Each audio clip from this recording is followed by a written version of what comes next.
kábíyèsí ìyá wa mo kí yín pé a kú ọdún tí à ń ṣe ọdún Ṣàngó àgbáyé tá à ń ṣe lónìí.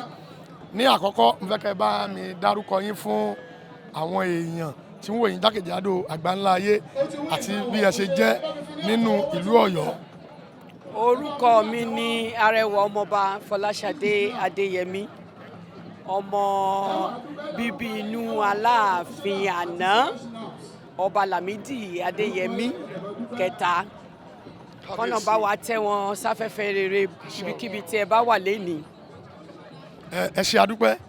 Ǹjẹ́ ẹ lè sọ fún wa ọdún Ṣàngó àgbáyé tá à ń ṣe lénìí kí ni pàtàkì rẹ̀ àti báwo ló ṣe kan ìlú Ọ̀yọ́ Aláàfin?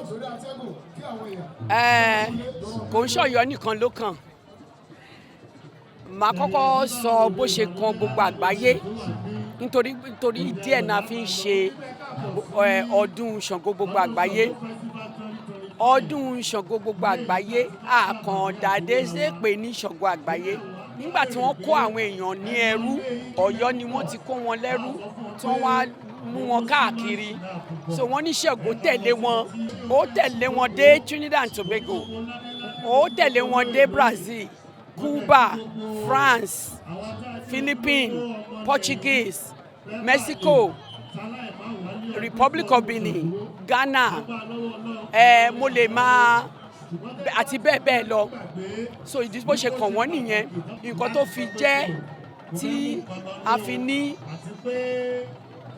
World Sango Festival ọdún gbogbo àgbáyé, ibi tí Ṣàngó wà, tí wọ́n ń ṣe ọdún Ṣàngó ní gbogbo ibi tí mò ń dárúkọ yẹn.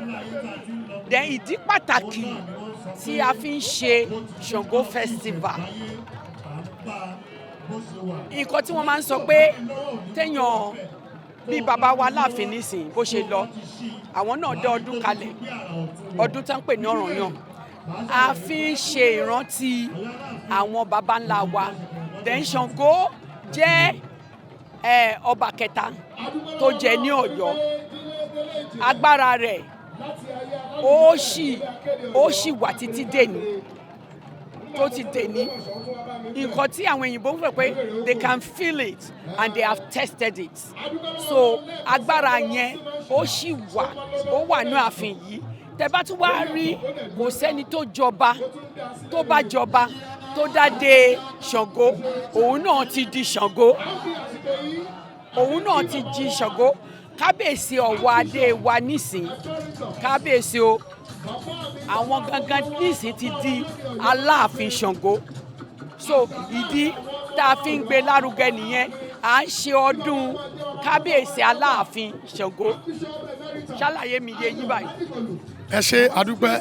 Láti tún máa fa ọ̀rọ̀ gùn lórúkọ bàbá wa ikú bàbá yèyé, a fẹ́ kẹ́ ṣe ìwúre fún gbogbo àgbáyé torí àgbáyé ló ń ṣọdún Ṣàngó lónìí. Bẹ́ẹ̀ni, kò tún ṣe àwọn tó ń ṣọdún lásán. Ẹ̀yin tẹ́ fi lé ọ̀nà yín lẹ̀, ẹ̀yin tẹ́ fìfẹ́ tẹ́ fún wa ní nǹkan bíi méjì bíi mẹ́ta, ẹ̀yin tẹ́ tún gbogbo mídíà pátápátá lágbàgbọ́. Ẹ ṣe o, ilé ọ̀nà yín ò ní dàrú. Bẹ́ẹ̀ ṣe ń lọ bẹ́ẹ̀ ṣe ń bọ̀, ẹ wọlé ẹ gbó ẹ tọ́. Bàbá wa Aláàfin Ọ̀wọ̀ adé wọn ó pẹ́. Ẹ̀yin tá a rí lọ́dún yìí, ẹ̀yin tẹ́ wò wá lọ́dún yìí, ẹ̀yin náà lẹ́ẹ̀tún padà wá. Á tún bá yín lẹ́dún tó ń bọ̀ lágbára Elédùmarè àṣẹ́gun. Gẹ́gẹ́ bí ọmọ Ọ̀yọ́, torí wọ́n máa sọ pé ajíṣe bí Ọ̀yọ́ láàárí, Ọ̀yọ́ ò ní ṣe bí bàbá ẹnì kọ̀ọ̀kan. Fẹ́ kẹ́ ẹ dárúkọ ara yín lẹ́ẹ̀kan sí, kẹ́ wá kí oríkì orílẹ̀ yín. Látọ̀yọ́ ọ̀lé o, látọ̀yọ́ ọ̀lé, àwa làṣà wa. Látọ̀yọ́ ọ̀lé, látọ̀yọ́ ọ̀ṣẹ́ o, látọ̀yọ́ ọ̀lé, àbètí ajá wa. Látọ̀yọ́ ọ̀lé, aṣọ wa.